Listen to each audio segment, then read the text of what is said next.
तो एक धुआंधार सेशन के बाद चौपाल अब भारत की बारी में आपके सामने कृषि मंत्री, पूर्व मध्य प्रदेश के मुख्यमंत्री, बहुत सारे रिकॉर्ड अपने नाम कर चुके हैं और आजकल जेन जी के दिलों में बड़ा धड़कते हैं, क्योंकि इंस्टा रील्स पर अगर आप देख रहे हैं तो किसानों को मॉडर्न चीजों से अवगत कराने से लेकर आम की खुशबू आप तक पहुंचाने तक का काम कर रहे हैं। शिवराज सिंह चौहान जी के लिए जोरदार तालियां।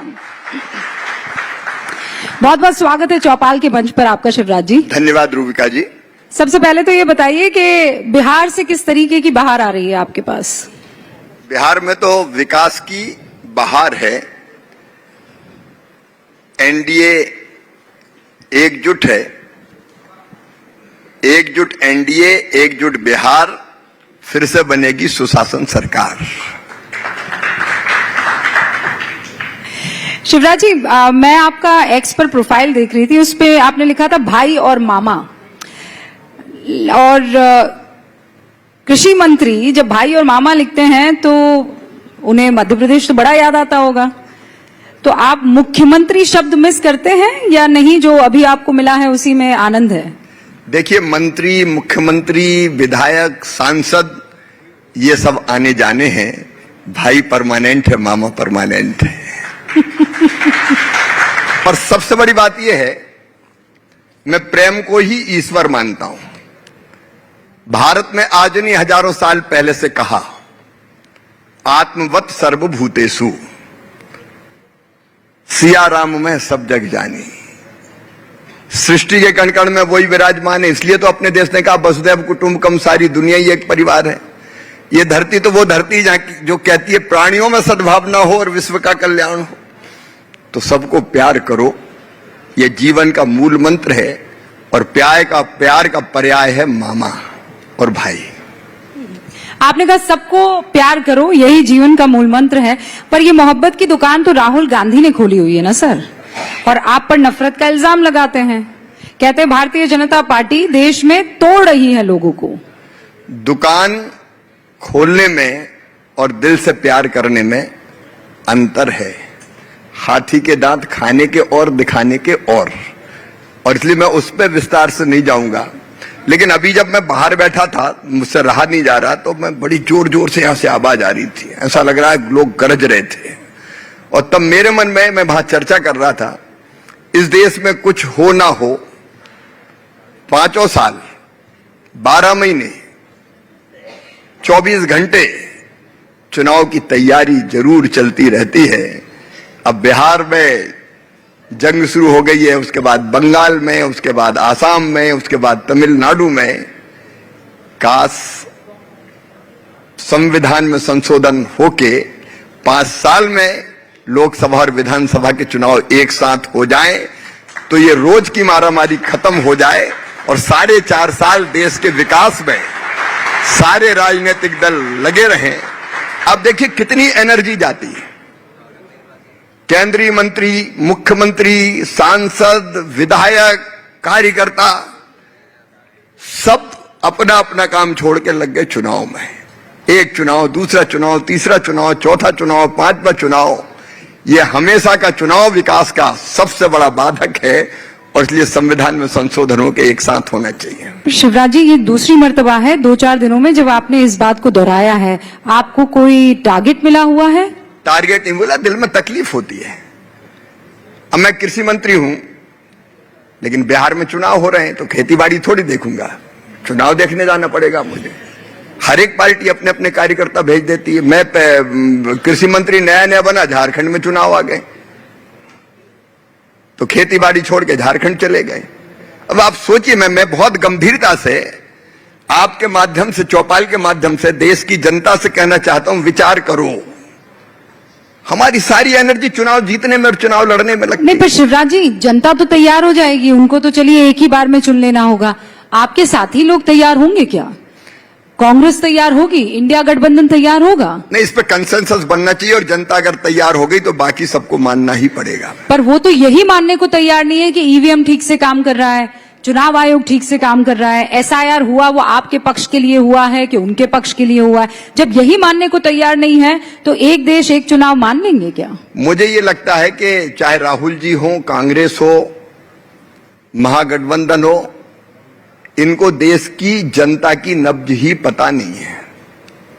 ये ऐसे मुद्दों को लेके खुद का टाइम खराब कर रहे हैं जिनसे इनको कुछ फायदा ही नहीं होने वाला। ऐसा यार कोई मुद्दा है क्या?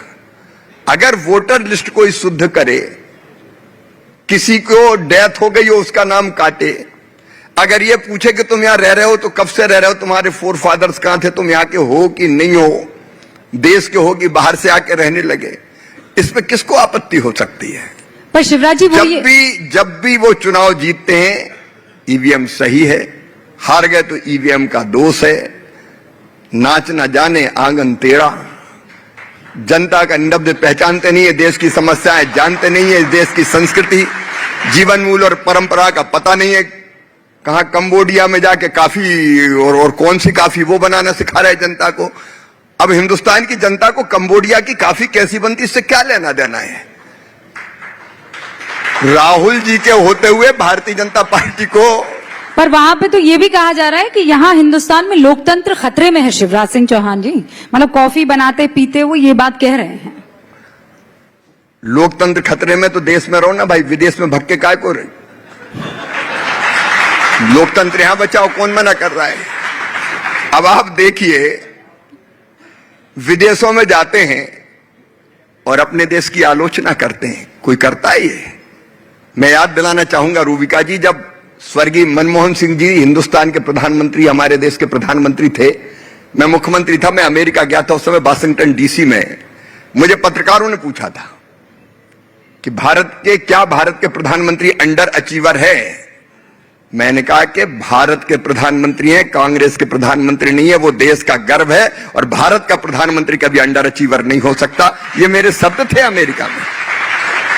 आप विदेशों में जाओगे और देश की आलोचना करोगे, देश को शिवराज जी मामला तो आगे ये अपराध है, ये पाप है। शिवराज जी मामला आगे निकल गया है, वो विदेशों में जाकर भारत की आलोचना से कर रहे हैं, ये आप कह रहे हैं। एक कदम और आगे बढ़े हैं, वो विदेशियों पर भी भरोसा कर रहे हैं। जैसे ट्रंप को लेकर अभी उन्होंने एक ट्वीट किया है। कल ट्रंप ने कह दिया कि मैंने मोदी से बात कर ली है और अब रशिया से ऑयल नहीं खरीदा जाएगा। तो वो राहुल गांधी कह रहे हैं कि देखिए ट्रंप ने दोबारा सम्मान से समझौता करवा दिया। को नाम जानते हो, देश की संस्कृति, जीवन मूल्य, परंपराओं से जिनका कोई वास्ता ना हो, वो देश की नहीं विदेश की ही मानेंगे, ऐसा मुझे लगता है। मैं आपको एक तस्वीर दिखाना चाहती हूँ और फिर बिहार चुनावों की बात करेंगे। क्या वो तस्वीर आप यहाँ प्ले कर सकते हैं? जो तस्वीर मैं आपको दिखा रही हूँ, कल आप सामने टीवी पे, अच्छा वहां सामने टीवी पर, हाँ। ठीक है, आप आ जाओ, हम किसानों वहां सामने टीवी, वहां पीछे की तरफ टीवी पर कल की तस्वीर है। भोपाल में आप थे और वहां कांग्रेस के प्रदेश अध्यक्ष आए थे, बोरा लेकर आ गए। बोरे में क्या था? ऐसा मैं तो हर एक का स्वागत करता हूँ। वो आए तो मैं अंदर बुलाओ, बाहर का के लिए। लोकतंत्र है, मामा सबसे मिलेगा। मैं पंजाब में मिल के आ गया तो मध्य प्रदेश में मुझे क्या दिक्कत थी? अब वो अकेले आए तो मैं बाहर गया ढूंढने में, किसान कहाँ है? किसानों को भी अंदर लाओ, घर में बिठाऊंगा। किसानों को बुला लो, किसानों को बुलाओ। मैंने कहा बुलाओ किसान। एक मिनट फिर बुलाया गया किसानों को। हम ढूंढ के किसान लाए बाहर से, मैं खुद लेने गया कि आओ भाई आओ, बैठो और बात करो, इसमें क्या दिक्कत है? सर वो बोरा लेकर आए थे, उन्हें लगा कि आप उनकी बात नहीं सुनेंगे, आपने तो सुन ली। ठीक नहीं किया ना आपने?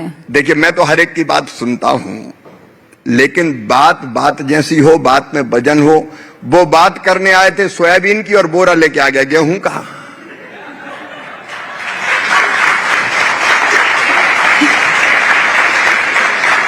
अच्छा पूरे साजो सामान के साथ, यहां माइक लगा, यहां माइक लगा, यहां माइक लगाए, क्योंकि किसानों से कोई वास्ता नहीं था, लेना देना नहीं था। केवल वो मीडिया में दिखने के लिए नौटंकी करनी थी। तो माइक लगा, लगू के किसान किसान चिल्लाएंगे और चले जाएंगे। मैंने कहा बैठो, बात करो, तथ्य दो, तर्क दो।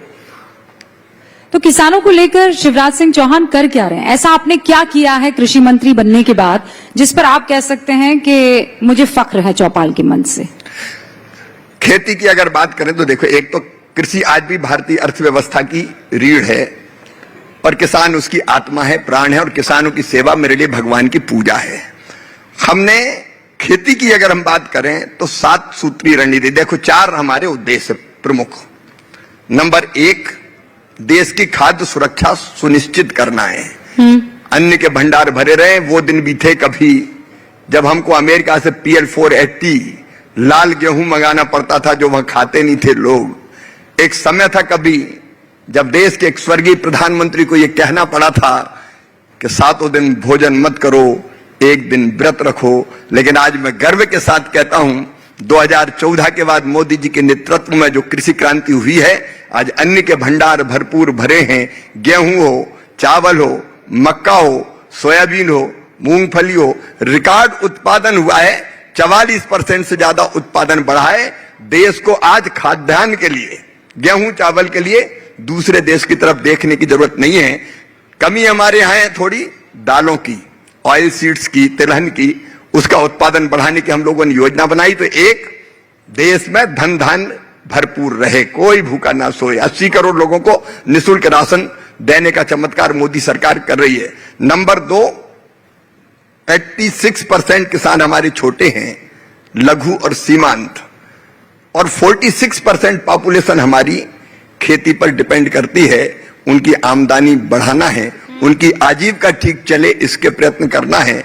नंबर 3, अपने देश के लोगों को पोषण युक्त आहार जिसमें न्यूट्रिएंट हो वो उपलब्ध कराना है। और नंबर 4, धरती का दोहन ऐसा करना है कि आने वाली पीढ़ियों के लिए भी धरती सुरक्षित रहे, अन्न फल और सब्जियां पैदा करने के लिए। और इन 4 उद्देश्यों को पूरा करने के लिए 7 सूत्री रणनीति है हमारी। विषय थोड़ा नीरस हो जाता है, खेती जान है लेकिन खबर नहीं बन पाती, क्योंकि हमारी जो योजना है, नंबर 1, उत्पादन बढ़ाना है। पर हेक्टर उत्पादन गेहूं का, चावल का हम वैश्विक स्तर पर है, लेकिन दालों का उत्पादन हमको बढ़ाना है, तिलहन का उत्पादन हमको बढ़ाना है, पर हेक्टर उत्पादन बढ़ाना। नंबर 2, उत्पादन की लागत घटाना। नंबर 3, उत्पादन के ठीक दाम देना। नंबर 4, नुकसान हो जाए किसान की तो उसकी भरपाई करना, नहीं तो मर जाता है वो प्राकृतिक आपदा में, फिर पनप नहीं पाता। और नंबर 5, कृषि का विविधीकरण करना है, डाइवर्सिफिकेशन।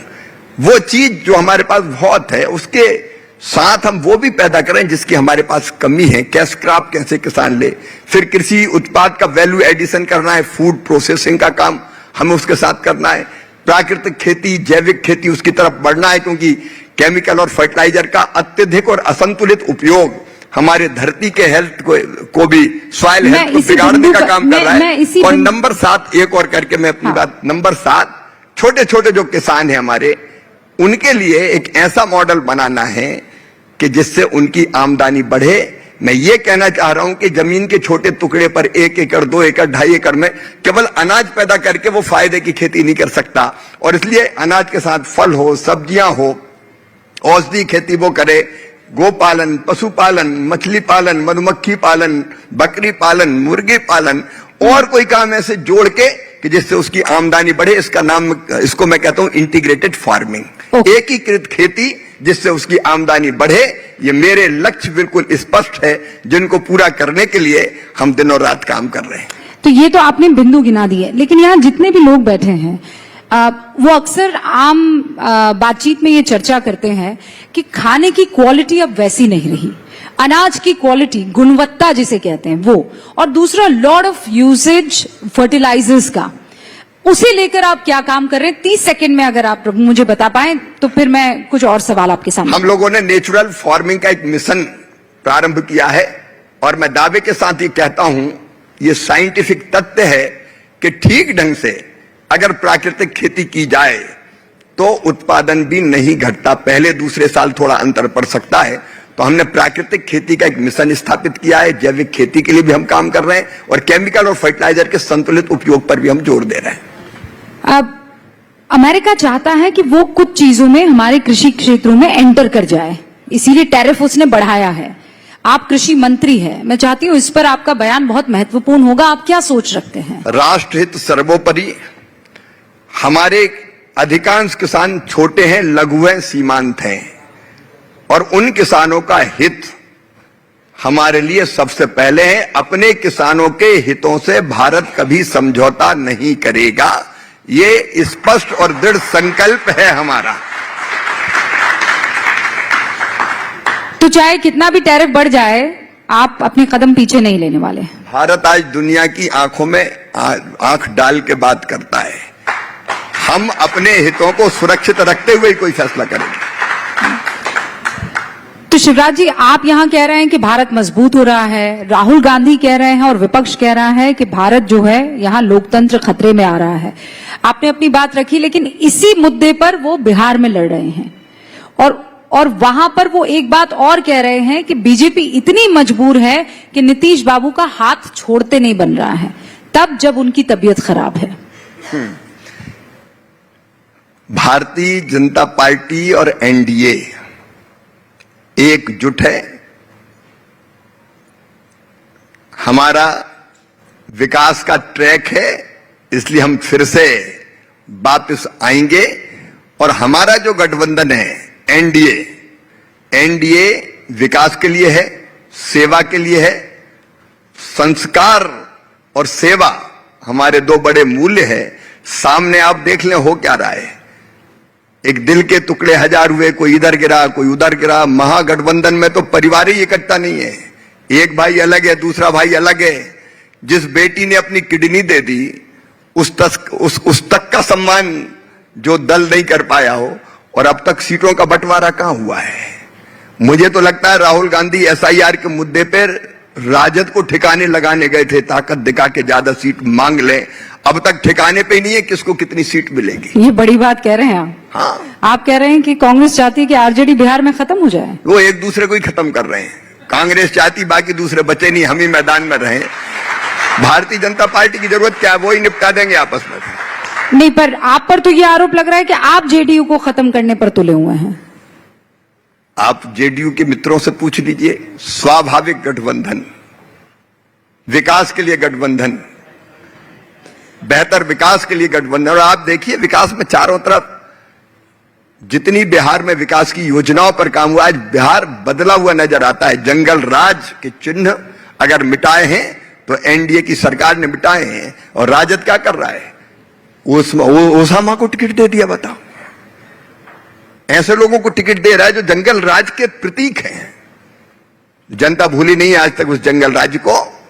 और इसलिए मैं कह रहा हूं फिर से एनडीए की महावापसी हो रही है। महावापसी हो रही है और चेहरा नीतीश बाबू ही है। नीतीश बाबू है, सुशासन बाबू हमारा चेहरा है। लेकिन वो आपकी मजबूती है कि मजबूरी है? मजबूती है हमारी। हमारे नेता बिहार में स्पष्ट है, नीतीश कुमार जी, उनके पीछे पूरा एनडीए खड़ा है। जी, हिंदी भाषी बेल्ट में, हिंदी भाषी राज्य में इकलौता वो राज्य है जहां भारतीय जनता पार्टी का चेहरा मुख्यमंत्री के तौर पर नहीं है, या वहां पे आपका मुख्यमंत्री नहीं हुआ है। नीतीश बाबू की अगर मान लीजिए वो बीजेपी में होते तो अब तक तो हटा दिए गए होते, ये तो आप भी जानते हैं। नहीं, बीजेपी में ऐसा नहीं होता कभी कि किसी को सोच के हटा दें। बीजेपी में तो हर एक कार्यकर्ता को कहां बेटर काम वो कर सकता, वो देख के स्थान तय किया जाता है। हाँ, तो हटा के ही मतलब तय हो जाता है ना कि आप हटिए यहां से, अब वहां जाइए। नहीं, वो तब भी नहीं हटते। नीतीश बाबू तब भी नहीं हटते। भारतीय जनता पार्टी हर कार्यकर्ता की उपयोगिता कहां है। हम लगा के कृषि मंत्री के रूप में शिवराज काम करेंगे तो कृषि मंत्री भारत के काम कर रहे हैं हम। देखिए, आप मध्य प्रदेश में गजब का काम कर रहे थे, लेकिन आपको चुनाव से पहले जो है हटाया गया ना। रूबिका बहन, अब देश में भी गजब का ही काम करेंगे, आप चिंता मत करो। हम जहां करते हैं गजब का ही करते हैं। नहीं, ये बात तो है, लेकिन वो सच में आपकी मजबूती है। नहीं, नीतीश बाबू मजबूती देखिए, एनडीए का चेहरा नीतीश कुमार जी है और गठबंधन ने मिलकर जो काम किया है वो आदर्श काम किया है। ऐसा तो नहीं है कि आपके पास चेहरा नहीं है और इसीलिए नीतीश बाबू के पास चेहरा तो है ही। अरे बीजेपी का चेहरा, नीतीश बाबू ही चेहरा है और बीजेपी और एनडीए एक है। कोई खटपट नहीं है। दूसरा मानते नहीं। ये राजद और कांग्रेस थोड़ी है कि लट्ठम लट्ठा चल रही, सूतने कपास जुलाओं में लट्ठम लट्ठा, सरकार का पता नहीं, भाई भिड़े जा रहे हैं। ये एनडीए है। पर 2 बार पलटी मार चुके हैं नीतीश बाबू, इस बार क्या गारंटी? ना उन्होंने कह दिया कि इधर उधर कभी नहीं। तो आपने ऐसा क्या उनको गुट्टी पिलाई कि इधर नहीं उधर नहीं, अब यहीं? सीधे उनको विकास और बिहार की जनता का कल्याण दिखाई देता है, इसलिए वो बीजेपी के साथ खड़े हैं। आप बंगाल में भी एसआईआर के पक्ष में हैं और दीदी ने कह दिया है कि बंगाल की सोचना मत। देखिए, शुद्ध वोटर लिस्ट निष्पक्ष चुनाव की आधारशिला है और ये चुनाव आयोग सुनिश्चित करता है कि वोटर लिस्ट शुद्ध बने, ये किसी दल का काम नहीं है। अच्छा, राहुल गांधी एक नैरेटिव सेट कर रहे हैं कि जेन जी को बाहर आना चाहिए, जैसा नेपाल में हुआ वैसा जेन जी देख रहा है और हो सकता है कि आने वाले दिनों में वो इस बात का एहसास करे कि इंडिया में भी ऐसा ही कुछ हो रहा है। उनके ट्वीट को आपने पढ़ा होगा और आप भी जेन जी को बहुत लुभाने की कोशिश करते हैं, अलग अलग रील्स बनाकर, सोशल मीडिया पर आप भी बहुत एक्टिव है। हिंदुस्तान का जेन जी इस तरीके की मुखालिफत कर सकता है, आंदोलन कर सकता है?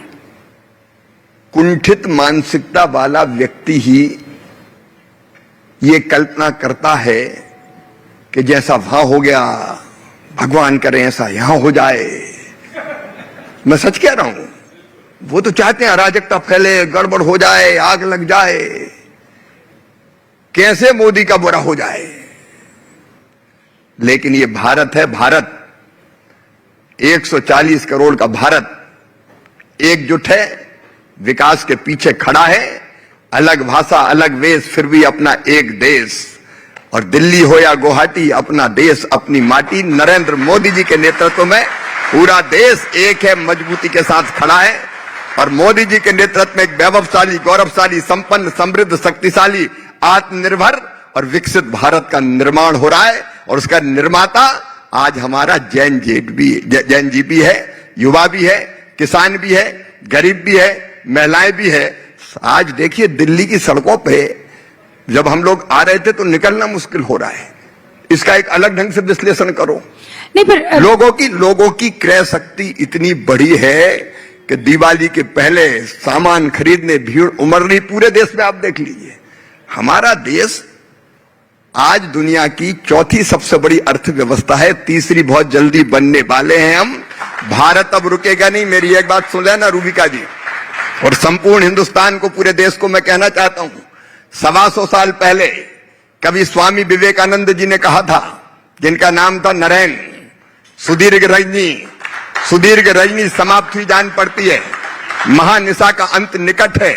जो अंधे हैं वो देख नहीं सकते, जो बहरे हैं वो सुन नहीं सकते, लेकिन मैं स्पष्ट रूप से देख रहा हूं कि भारत माता एक बार फिर से अंगड़ाई लेके खड़ी हो रही है और विश्व गुरु के पद पर अधिष्ठित हो रही है। एक नरेंद्र ने कहा था, दूसरे नरेंद्र के नेतृत्व में ये होगा और होगा। भौतिकता की अग्नि में दग्ध विश्व मानवता को भारत शाश्वत शांति के पथ का दिग्दर्शन कराएगा। मतलब जब आप ये कह रहे हैं तो एक अलग ही ऊर्जा आपके अंदर मैं देख रही हूं। आप ये कह रहे हैं कि बस होके रहेगा, इतना कॉन्फिडेंट है आप लोग? पूरी तरह से कॉन्फिडेंस है, अपने आप पे विश्वास है, देश की जनता पे भरोसा है, देश की कर्मठता पे भरोसा है और प्रधानमंत्री नरेंद्र मोदी के नेतृत्व पर भरोसा है। अच्छा, उनके नेतृत्व में ऐसा क्या है कि आपको बेइंतहा भरोसा है कि वो कर ही देंगे? दिनों रात जुटे हुए हैं। तो राहुल गांधी भी जुटे हुए हैं दिनों रात। राहुल गांधी तो कंबोडिया में थे, अभी कब कहां चले जाएं इसका कोई ठिकाना ही नहीं है। अब बिहार से सीधे कंबोडिया। अब ये देश की चिंता है, एक क्षण भी विश्राम नहीं लिया नरेंद्र मोदी जी ने। अच्छा, तो आप ये मानते हैं कि नेताओं को छुट्टी नहीं लेनी चाहिए? देखिए, आप तो परिवार वाले आदमी हैं भाई। कर्मठता एक अलग विषय। हाँ, परिवार वाले हैं तो काम करते करते परिवार के लिए भी वक्त निकालते हैं, उसमें क्या दिक्कत है। राजनीति ये नहीं कहती कि परिवार की तरफ जाओ ही मत, लेकिन कर्मठता, दिनों रात काम करने में और छुट्टी मनाने में अंतर होता है। छुट्टी बेफिक्र मानसिकता होती है कि आग लगे बस्ती में, मस्त रहो मस्ती में, हमें क्या लेना देना। लेकिन काम करते हुए देश की चिंता और फिर परिवार की चिंता, के परिवार भी तो देश ही है, देश में ही है अपना। नहीं, पर आपको भी तो रिजुविनेट होता होगा ना, कि मशीन थोड़ी है कि हम तो रहेंगे, चलते फिरते हो जाते हैं। सवेरे यहाँ होते हैं, अगर करवा चौथ का व्रत धर्मपत्नी रखती तो रात को वहां पहुंच जाते हैं, व्रत तोड़वाते हैं। और वो छलनी में हमारा चेहरा देखती, चंदा को देखते, उसमें क्या दिक्कत है। लेकिन जाते हैं, काम करके जाते हैं। नहीं तो आप छुट्टी के पक्ष में नहीं है? मेरा ये कहना है कि छुट्टी ऐसी कि देश का कुछ भी हो जाए। मोदी जी तो कर्मठता के पर्याय है, कर्मठता के प्रतिरूप है, उनके जैसा कोई हो नहीं सकता। लेकिन अगर सामान्य कार्यकर्ता है तो वो परिवार के साथ क्षण बिताए, इसमें कोई दिक्कत नहीं। लेकिन ऐसा बेफिक्र नहीं हो सकता कि हो कृषि मंत्री और आपका हफ्तों विदेश चले गए, ऐसा थोड़ी हो सकता है। तो ये कल्चर यहाँ हिंदुस्तानी नहीं है आपको लगता है? नहीं, भारत में तो दिन और रात एक एक क्षण का बेहतर उपयोग हम कैसे करें। परिवार के साथ आप अगर परिवार की परंपराओं को निभाते हैं तो वो भी हमारी संस्कृति का अंग है। दिवाली मनाइए, होली मनाइए, कौन मना करता है, लेकिन काम करते रहिए। जो काम, आपको भी खबरें ऐसी आ रही थी कि एक एक्स्ट्रा दिया जाने वाला है एक्स्ट्रा काम। मेरे पास तो बहुत काम है, यही नहीं संभल रहा। अभी तो इतना पड़ा हुआ है खेती। नहीं, पार्टी का। खेती मैं मानता हूं देश में अगर सबसे कठिन काम कोई है तो वो खेती है। कोई आसान थोड़ी है संभालना। अच्छा, मैं दिनों रात लगाता हूं तो भी टाइम कम पड़ रहा है। अरे खेती है, मुझे ना तो खेती से फुर्सत है और फिर तो ग्रामीण पर विकास का शिवराज जी, काम। रूबिका मैं तो सियासी खेती की बात कर रही थी, आप वहाँ खेतों में पहुंच गए। एक मिनट सुनो ना मेरी बात। मुझे अपनी बहनों को लखपति दीदी बनाना है। 2 करोड़ बन गई, 3 करोड़ बनाना और 3 करोड़ से 10 करोड़ तक ले जाना। ये इतना बड़ा काम है कि इससे बड़ा काम मुझे कुछ लगता ही नहीं है। आप ना बातों के और शब्दों के तो इतने धनी है ना शिवराज जी कि वो जो चक्रव्यूह, लेकिन मैं नहीं फंसने वाली हूँ। मैं खेती की बात कर रही थी, वोटों वाली। मैं खेती की बात कर रही थी सियासी वाली। कहा यह गया और बड़े दिनों से चर्चा चल रही थी कि बहुत जल्द आपको भारतीय जनता पार्टी के अध्यक्ष के रूप में देखा जा सकता है। आपके पास कोई खबर आई ऐसी? मेरे पास तो कहीं से खबर नहीं। मैं अपने खेती के काम में, ग्रामीण विकास के काम में, भैया 4 करोड़ घर बने हैं लेकिन अभी और भी बिना घर के लोग रह गए, उनको पक्की छत देने का काम करना है तो उस काम में लगाऊं मैं दाएं बाएं इधर उधर देखते नहीं है। सीधे जैसे अर्जुन को चिड़िया की आंख दिखाई देती थी, शिवराज सिंह चौहान को काम दिया गया है कृषि का, किसान कल्याण का, ग्रामीण विकास का, माताओं बहनों को आगे बढ़ाने का, गांव में सड़कें बनाने का, कच्चे मकान को पक्का बनाने का। मुझे और कुछ दिखाई नहीं दे रहा, केवल एक लक्ष्य दिखाई दे रहा है, करता चल शिवराज, करता चल। अच्छा, लेकिन अगर जिम्मेदारी दे दी गई तो वो भी आपको निभानी तो पड़ेगी जी। अगर जिम्मेदारी दे दी तो निभानी तो पड़ेगी। अरे ये जिस जिम्मेदारी से बड़ी मुझे कोई जिम्मेदारी नहीं लग रही। मैं तो इसी जिम्मेदारी को निभाते हुए अपनी जिंदगी सफल कर लूं। देखिए, काम काहे के लिए कर रहे हैं? मैं काम कर रहा हूं एक मिशन के लिए, और मेरा मिशन है अपनी जिंदगी की सार्थकता अपने देश की और अपने देश की जनता की सेवा करके। धरती माता की सेवा का सौभाग्य मिला है, किसानों की खेती को आगे बढ़ाने का शिवराज जी, पार्टी की सेवा का भी तो सौभाग्य मिलने की बात है ना। अन्न के बिना काम नहीं चल सकता देश का। अन्नदाता देवो भवा। पर आप तो उसकी सेवा में मैं मस्त हूं। मुझे आगे पीछे कुछ दिखाई नहीं दे रहा, केवल खेती, किसान, गरीब, माताएं बहनें और उनका कल्याण। ठीक है, अब मैं समझ जब आप कहते हैं कि मुझे सिर्फ और सिर्फ ये सेवा दिखाई दे रही है कि जमीन, खेती, किसान और महिलाओं का ख्याल कैसे रखना है। हमने आपको पंजाब में देखा, आप ट्रैक्टर पर थे। हमने आपको अलग अलग इलाकों में जो बाढ़ ग्रस्त थे उससे परेशानी तो हुई है, क्योंकि बाढ़ में अगर फसलें सारी की सारी तबाह और बर्बाद हो रही है तो उसका असर आम आदमी जो इस वक्त हमें सुन रहा है उस पर भी पड़ेगा, डायरेक्टली इनडायरेक्टली। उसके लिए किसी तरह का कोई मैकेनिज्म आपने तैयार किया शिवराज जी? कोई सोच इस पर विचार चल रहा है? मैंने आपको बताया था, मैं पंजाब परसों फिर गया था। पंजाब परसों भी मैं पंजाब में था। मैं ऐसा नहीं हूं कि बाढ़ में घूम के आ जाऊं और फिर चिंता न करूं। मैंने पंजाब से आके प्रधानमंत्री आपको कैमरा जीवी बोल रहे थे, याद है ना? विपक्ष आपको कैमरा जीवी कह रहा था। हाँ। कि आप कैमरा ले लेके पहुंच रहे हैं सब जगह। अब मैं गया बाढ़ में भी, प्रधानमंत्री जी को आके मैंने रिपोर्ट दी। प्रधानमंत्री जी पंजाब गए, 1600 करोड़ रुपए का पैकेज पंजाब को दिया। फिर यहां बैठ के मैंने हिसाब किताब लगाया कि तुरंत क्या किया जाए। तो हमने पंजाब सरकार से मांगा कि भाई कितने लोगों का मकान टूट गया। मेरे पास ग्रामीण विकास मंत्रालय है, तो उन्होंने पहले 14,000 की सूची भेजी। हमने 14,000 मकान स्वीकृत कर दिए कि नए मकान बनाने के लिए प्रधानमंत्री आवास योजना के लिए ये पैसे लो। फिर मैं बार बार फोन करता रहा, और भेजो और भेजो और भेजो। तो उन्होंने, मैं पंजाब गया था 14 तारीख को, 13 तारीख की रात को 9 बजे मुझे 34,706 मकानों की सूची भेजी कि इनके मकान टूटे।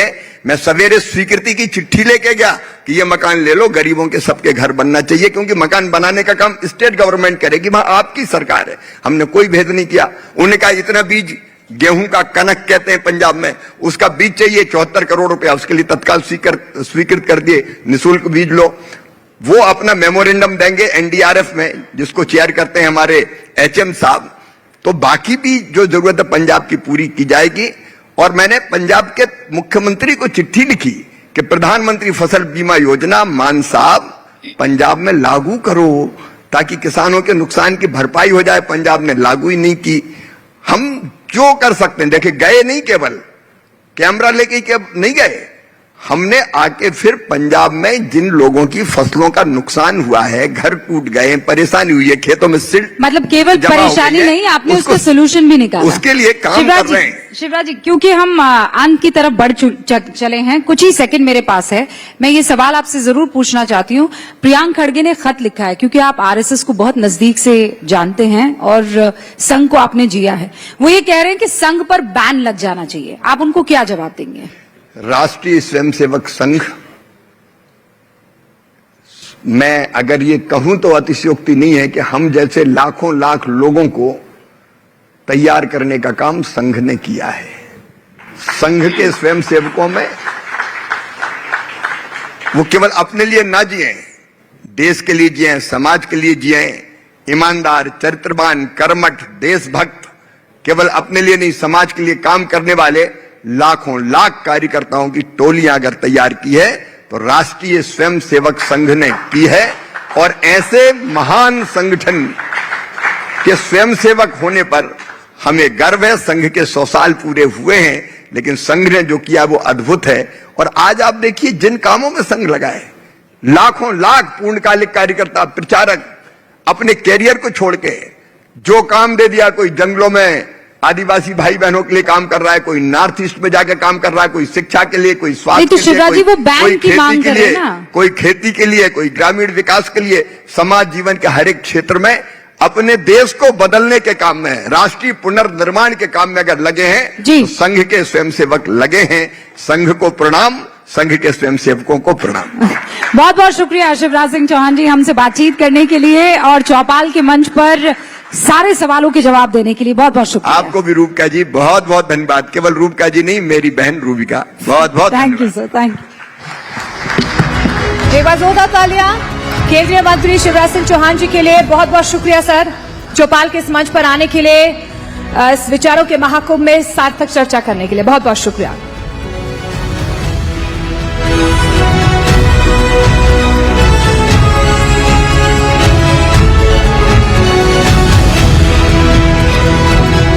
वैसे शिवांगी, जब आप अमेरिका या पश्चिमी देशों के इंफ्रास्ट्रक्चर को देखते हैं, आपके